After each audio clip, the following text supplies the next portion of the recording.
That's Countryside by Saturday featuring the man Black Sharif. And welcome back from the break. Well, we've got a conversation coming up today with a guest. He's usually not in the country and he's doing some amazing stuff. If you check his profile, award-winning event promoter, or Charlie, we know the joke for this side, you get me. He's everything when it comes to events. And today, I want to understand, a lot of things. So a lot of you do comment about why our artists are not stepping out to perform or to have their own events.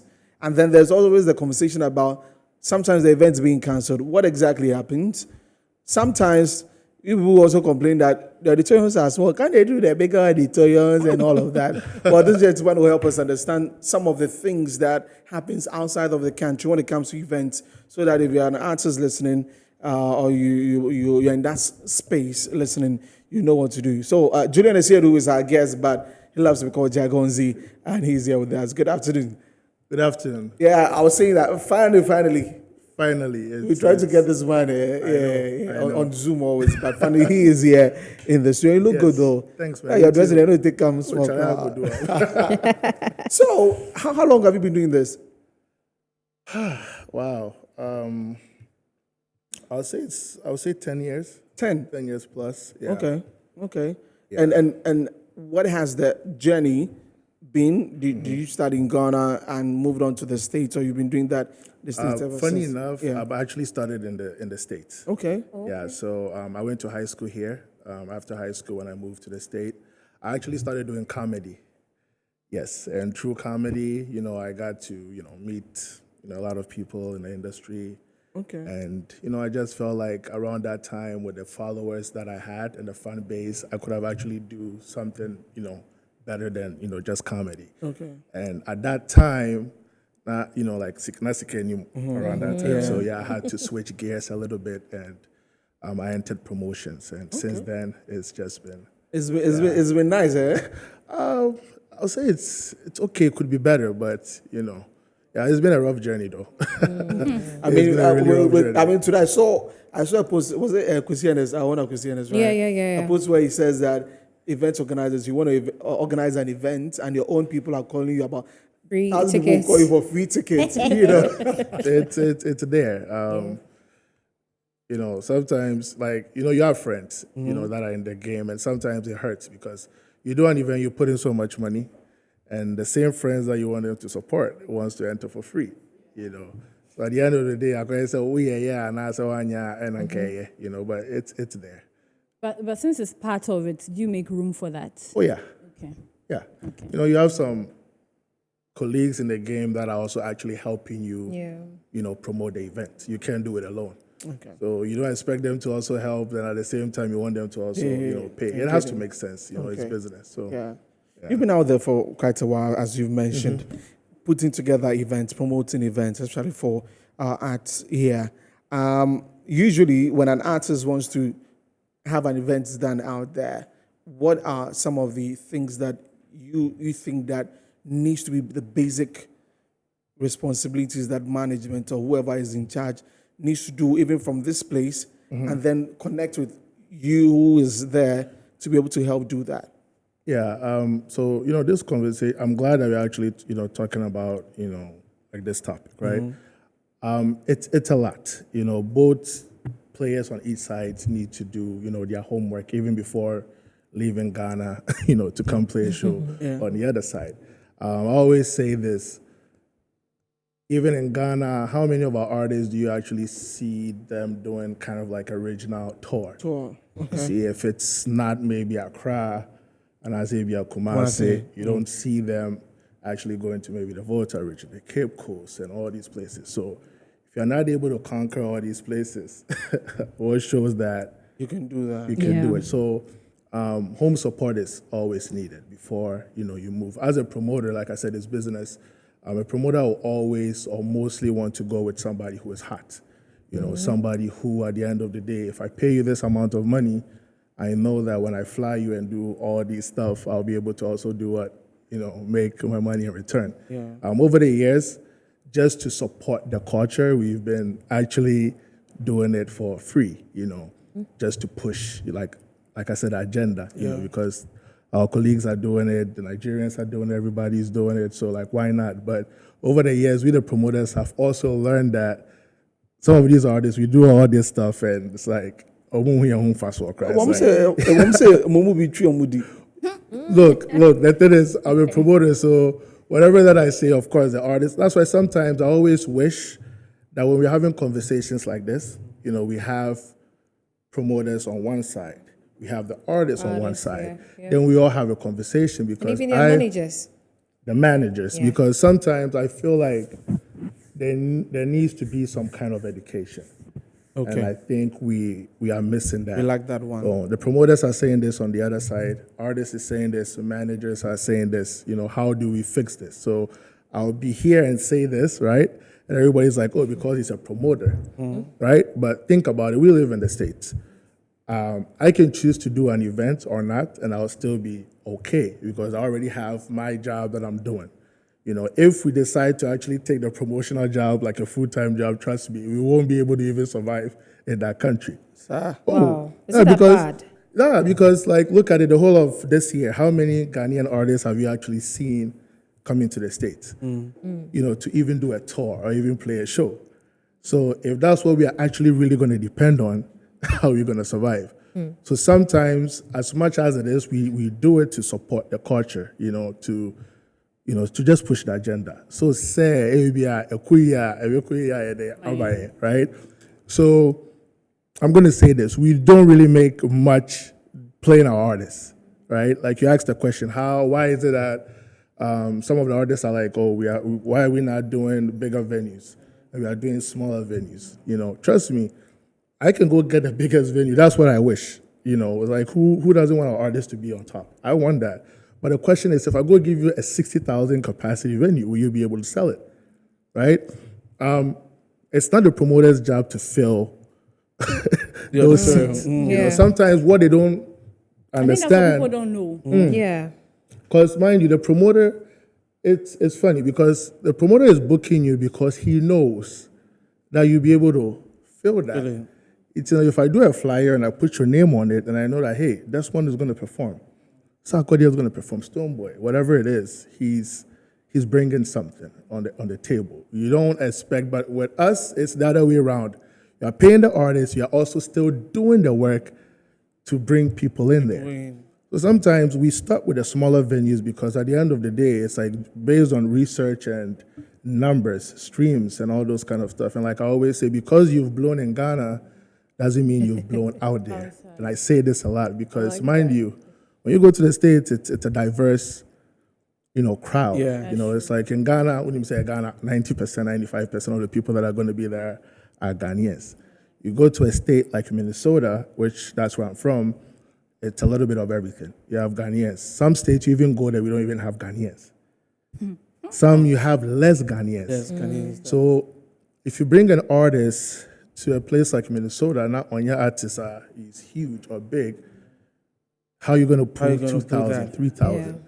So sometimes I remember a colleague of mine called Dennis of Akwaba, UK. He said something about, Ghanaian music not cutting across, right? And they chewed him up, right? It's like, it's like people don't understand what he was trying to say. He's not saying that our music are not out there, but to what extent, right?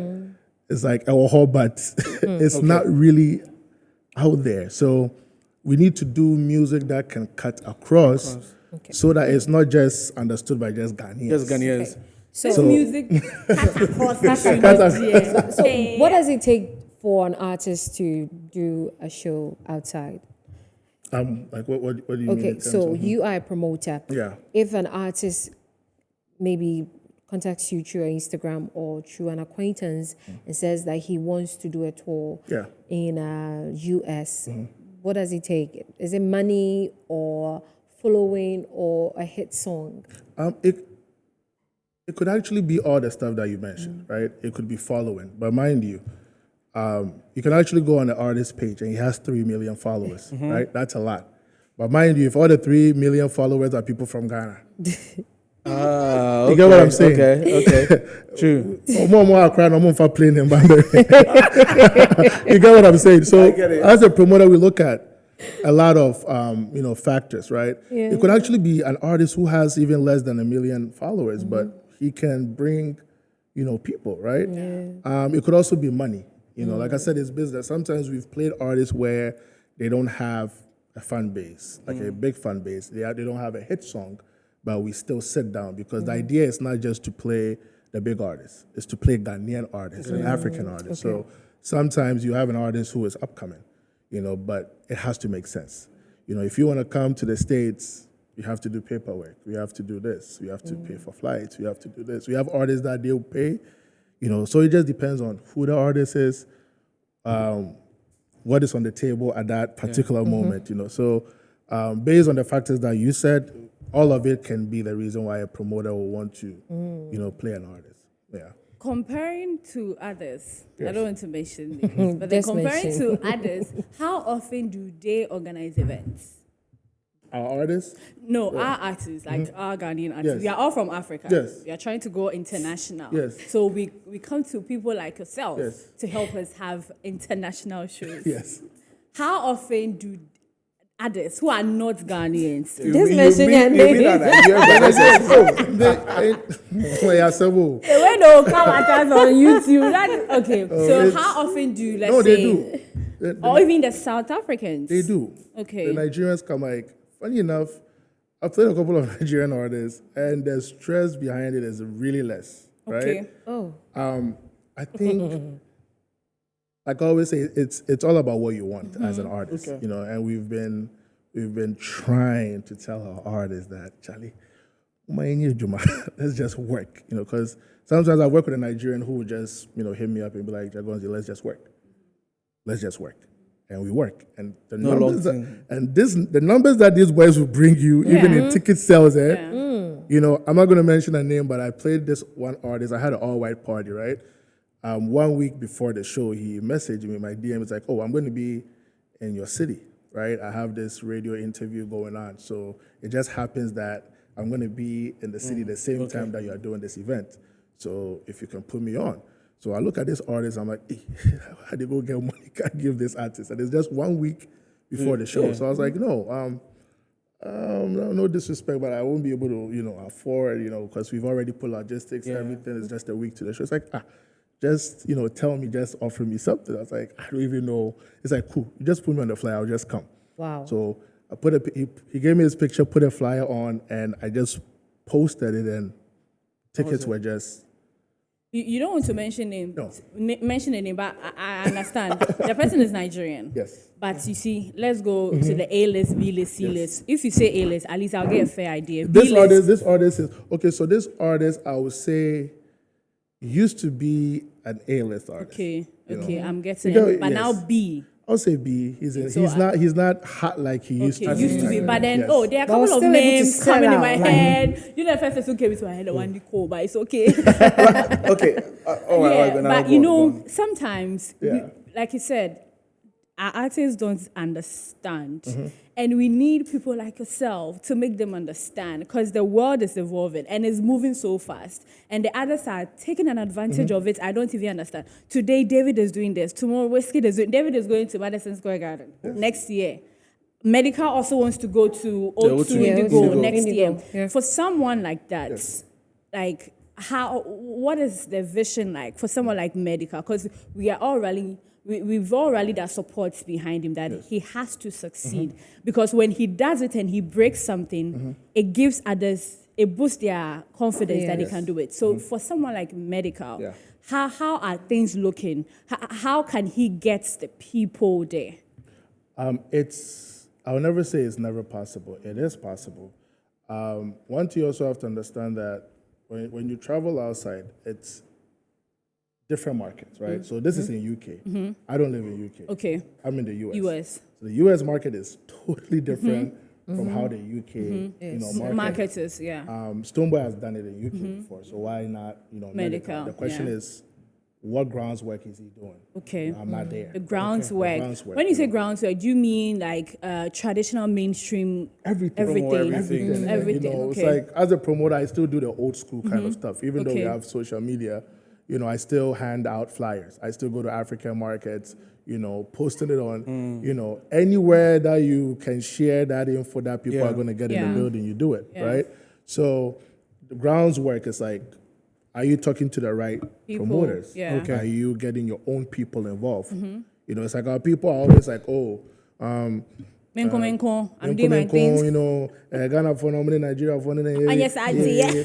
But you said something. You said that Nigerian artist didn't give you any wahala. Like, even when you felt that you can't pay him, he was willing to settle for anything that you give him. Yes. Because he knows that, when he's on there, it's going to help his image and his brand. Yes. But not our Ghanaian artists. And you see, the thing is, they'll be requesting for exorbitant prices. Exactly. Wait, luxurious. Maybe not everyone wants the luxurious thing. I was going to come to that. We've got a few minutes, but as you said, I'll come again. No worries. Yes. Okay. We've got to have this conversation next week again. We'll put you on this. We're looking for a whole hour. We'll talk about this. But just for this session, though, what advice would you give to anybody who's thinking of going to the States to do some promo, even a show this December? Yes. Like anybody, and even the question about when is it the right time to say, finally, I want to go on tour? I would say, first of all, like, believe in yourself. One thing. I think with us, our problem is we are always comparing ourselves to the Nigerians. It's like when we see the Nigerians doing the big auditoriums, you're like, how did I get so?